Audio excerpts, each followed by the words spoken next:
Merhaba arkadaşlar, burası Ağrı Doğu Beyaz Hasankeyf Mahallesi.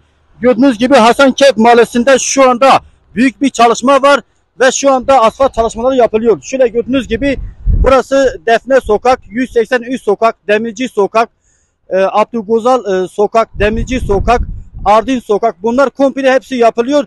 Allah'ın izniyle yavaş yavaş biz direkt diğer caddeler de olacak. Bunlar asfalt şu anda yapıldı.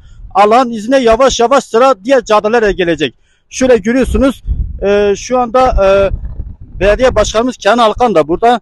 Şöyle gördüğünüz gibi çalışmalar devam ediyor. Başkanım saç havati Hasan Kefi teşekkür ederim tına vra asfalt ki.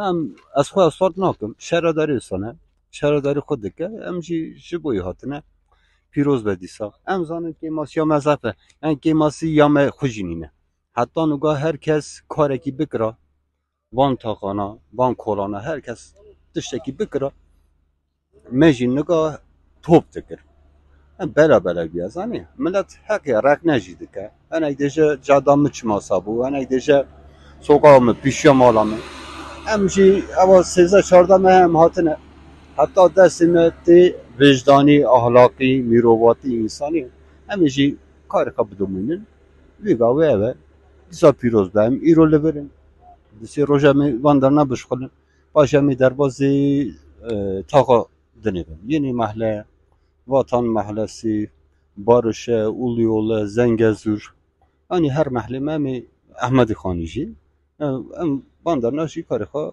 binaş kullanır.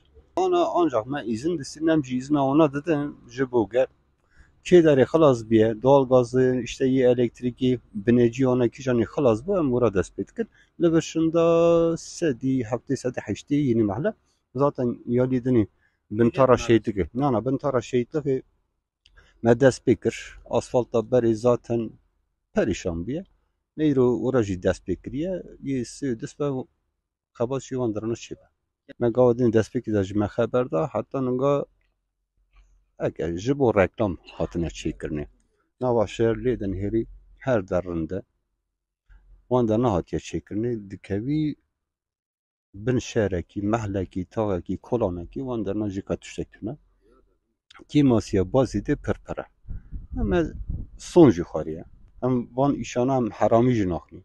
تورپیجی جمعتونه کسی نکاره مثلا بر وان تشتاناجی خبر ده ایلا کی داخازی زفن داخازی پرن ما جارک سوزه گلی هم نه ایرادا خود فروشن نه ولات خود فروشن نه جی ویژان خود فروشن حتی دست ما جهاتیه